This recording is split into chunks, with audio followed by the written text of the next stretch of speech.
Hello everyone, welcome to SP with biology classes. जैसा कि आप जानते हैं हम लोग यहाँ पे जीव विज्ञान जो है 12th क्लास का जो सेशन है वो 20, 24, 25 शुरू कर चुके हैं। और उसमें हम लोगों ने क्या है, चैप्टर 1 कंप्लीट कर लिया है। चैप्टर 2 में हम लोगों ने नर जनन तंत्र पढ़ लिया है, जो कि जनन मानव जनन चैप्टर है। उसमें हम लोगों ने नर जनन पढ़ लिया है और मादा जनन जो है वो टॉपिक स्टार्ट कर दिया है। उसमें हम लोगों ने क्या ओविडक्ट तक क्या कर लिया, कंप्लीट कर लिया है।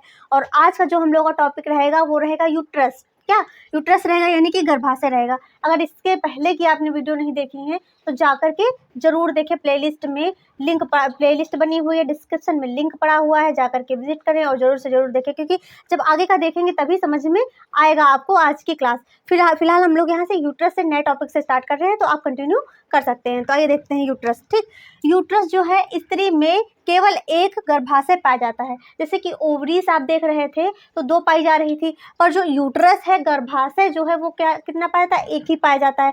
ओवरीज 2 थी तो 1 मंथ में जो थी एक ही ओवरीज कार्य करती थी। ठीक है, एक ही जो थी ओवरीज कार्य कर रही थी। इस महीने में जैसे ये ओवरी कार्य करेगी, दूसरे महीने में क्या ये ओवरी कार्य करेगी। ठीक है, तो और जो गर्भाशय होता है, गर्भाशय की संख्या सिर्फ एक होती है। इसको बच्चेदानी भी कहते हैं। ठीक, इसको क्या बच्चेदानी भी कहते हैं। इसकी जो लंबाई होती है वो 8 सेंटीमीटर होती है। ठीक, कितनी होती है, 8 सेंटीमीटर होती है। और यह कैसी होती है, खोखली होती है। खोखली ना हो तो उसमें शिशु का डेवलपमेंट जो होता है कैसे हो। ठीक, अगर भरी होगी पहले से तो कहाँ उसमें जो शिशु का होगा वो कहाँ उसका डेवलपमेंट हो पाएगा। तो खोखली होती है और कैसी होती है, पेशी होती है। ठीक है, यानी कि मसल्स से बनी हुई होती है। इसमें रक्त की प्रचुर आपूर्ति होती है। इसमें क्या होती है, रक्त की जो होती है प्रचुर आपूर्ति होती है। यह भी श्रोणि भित्ति जो होती है, श्रोणि भित्ति जो होती है उससे किससे, लिंगामेंट के द्वारा जुड़ी होती है। अगर पूछा जाए श्रोणि भित्ति से जो गर्भाशय होता है वो किसके द्वारा जुड़ा होता है, तो आप बताएंगे लिंगामेंट के द्वारा जुड़ा हुआ होता है। ठीक है, अब फिर देखते हैं इसका सेकंड पॉइंट। इसका ऊपरी भाग फैलोपियन नलिका में खुलता है। जैसे कि आपने अभी चित्र देखा था, ये ऐसे करके ऐसे बना हुआ था। तो ये क्या थी, देखो यहाँ पे आपकी जो ऊपरी भाग होता है तो क्या ये फैलोपियन नलिका में खुलता है। और निचला जो ये संकीर्ण भाग होता है तो ये कहाँ, ये गर्भाशय ग्रीवा में खुलता है। कहाँ खुलता है, गर्भाशय ग्रीवा जो होती है उसमें खुलता है। ठीक है, तो गर्भाशय की भित्ति में 3 स्तर होते हैं। जो गर्भाशय की जो लेयर होती है, भित्ति जो होती है, वाल जो होती है, उसके 3 स्तर होते हैं। पहला होता है पतला झिल्ली में स्तर, जिसको परिगर्भाशय कहते हैं। क्या कहते हैं, परिगर्भाशय कहते हैं। पहला होता है पतला झिल्ली में स्तर होता है, जिसको कहते हैं परिगर्भाशय कहा जाता है। दूसरा आपका होता है मध्य मोटा, ठीक, जिसको गर्भाशय और पेशी मध्य स्तर कहा जाता है। तीसरा होता है आपका आंतरिक या फिर ग्रंथिल स्तर। ठीक है, जिसको क्या कहते हैं, आंतरिक या फिर ग्रंथिल स्तर। ये सबसे नीचे का होता है वो स्तर होता है, इसको अंतः स्तर कहा जाता है। ठीक है, अब हम लोग पढ़ेंगे योनि यानी कि वजाइना क्या होती है। तो गर्भाशय पतली ग्रीवा द्वारा जो गर्भाशय होता है वो यूट्रस जो होता है पतली ग्रीवा एक सर्विक्स बनी होती है उसके द्वारा क्या होता है, योनि में खुलता है। ठीक है, योनि जो होती है वो एक्सटर्नल पार्ट होता है फीमेल का। ठीक है, तो योनि में खुलता है। योनि क्या होती है, मैथुन के समय जब निषेचन की प्रक्रिया हो रही होती है तब क्या करते हैं, पुरुष से वीर संग्रहण का कार्य क्या करता है, कार्य करती है। ठीक, योनि का ये वर्क होता है।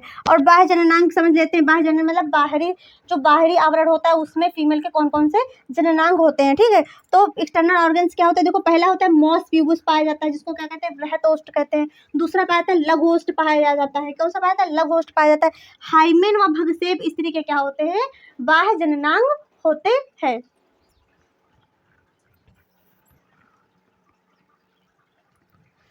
अब हम लोग देखते हैं जो फीमेल का होता है उसके एक्सटर्नल पार्ट देखते हैं। ठीक, जो फीमेल के जननांग होते हैं उसका क्या करते हैं, एक्सटर्नल पार्ट देखते हैं। तो देखते हैं, देखो पहला होता है क्या, मॉस प्यूबस। मॉस प्यूबस जिसको जनन थैली भी कहते हैं। ठीक, तो क्या होती है, वसीय ऊतकों से बनी क्या होती है, गद्दी जैसी संरचना होती है। ठीक, वसीय ऊतकों से बनी हुई गद्दी जैसी संरचना होती है, जो क्या होती है, बालों से क्या होती हुई है, ढकी हुई होती है। ठीक है, बृहतोष्ठ जिसको कहते हैं, जिसको लेबिया मेजोरा कहते हैं। ठीक, लेबिया मेजोरा कहते हैं। तो यह मांसल ऊतक वलन से जो जनन सेल से क्या होती है, नीचे योनि को घेरे हुए होती है। ठीक है, अब लघुष्ठ पढ़ेंगे, लोबिया माइनोरा। ठीक, मेजोरा यानी कि मतलब यानी कि जो है वृहत हो गया, और माइनोरा यानी कि छोटा हो गया, लघु हो गया। ठीक है, तो माइनोरा एक जोड़ी ऊतक वलन है। क्या है, एक जोड़ी ऊतक वलन है जो वृहतोष्ठ के नीचे होती है। कहाँ पाई जाती है? वृहत ओष्ठ के नीचे पाई जाती है। बर्थोलिन क्या होता है? यह एक जोड़ी जो होता है ओष्ठ के पीछे योनि के दोनों ओर, ठीक, योनि के दोनों ओर, यानी कि एक जोड़ी का मतलब एक इधर रहेगा एक इधर रहेगा, जोड़ी में रहेंगे, ठीक है।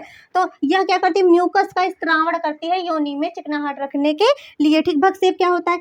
अंगुली के आकार के, ठीक, ऐसी उंगली के आकार की ऐसी संरचना होती है जो कि क्या छोटी संरचना होती है, जो मूत्र द्वार के ऊपर, ठीक, मूत्र द्वार के ऊपर लघोष्ठ के मिलन बिंदु के पास होती है। जैसे कि ये है, ये चित्र बना हुआ है, ठीक है। तो जो इसके ऊपर ऐसे ऐसे गद्दीनुमा संरचना होगी जहाँ पे ये हेयर होंगे, तो इसको कहा जाएगा आपका मॉस पीबूस। क्या बोला जाएगा? मॉस पीबूस बोला जाएगा, ठीक है। मॉस पीबूस बोलेंगे, ठीक है, जिसको बोलेंगे जनरल थैली। फिर उसके ऊपर देखो ऐसी एक संरचना होगी, ऐसी उंगली के तरीके, इसको बोलते हैं आपकी, क्या बोलेंगे? भगसेप। क्या बोलेंगे? भगसेप बोलेंगे, ठीक है। अब उसके बाद क्या होगा? ऐसे करके ये संरचना बनी हुई होगी, ये संरचना ऐसे, इसको बोलेंगे वृहत ओष्ठ। क्या बोलेंगे? वृहत ओष्ठ बोलेंगे। और इसके नीचे छोटी सी संरचना होती है, उसको कहेंगे लघु-ओष्ठ। क्या कहेंगे? लघु ओष्ठ कहा जाएगा। यहीं पे होता है यूरिन, जहाँ से पास होता है वो छिद्र होता है, ठीक है। यहाँ पे जो होती है, ये होती है आपकी जहाँ सर्विक्स वाली एरिया, और इसके साइड में दो ग्रंथियां लगी होती हैं जिनको बर्थोलिन कहते हैं, ठीक। क्या कहते हैं? जिनको आपका बर्थोलिन ग्रंथि कहते हैं, ग्रंथि कहते हैं, ठीक। तो आपको इतना समझ में आ गया होगा ग्रंथि कहते हैं। आपको क्या एक्सटर्नल जो डायग्राम है वो फीमेल का वो समझ में आ गया होगा, और आपने यूट्रस भी बहुत अच्छे से समझ लिया होगा। अगर आपको टॉपिक क्लियर हुआ हो तो हमारी वीडियो को अपने दोस्तों में शेयर करें, हमारे चैनल को लाइक करें, सब्सक्राइब करें। और लाइक करने से क्या होता है? मोटिवेशन मिलती है। और ज़्यादा से ज़्यादा शेयर करें, ताकि क्या हो, जिन बच्चों के पास वीडियो नहीं पहुँच पा रही, जिनका कोर्स नहीं कंप्लीट हो पा रहा है किसी वजह से, तो अपना वो कोर्स कंप्लीट कर ले। धन्यवाद।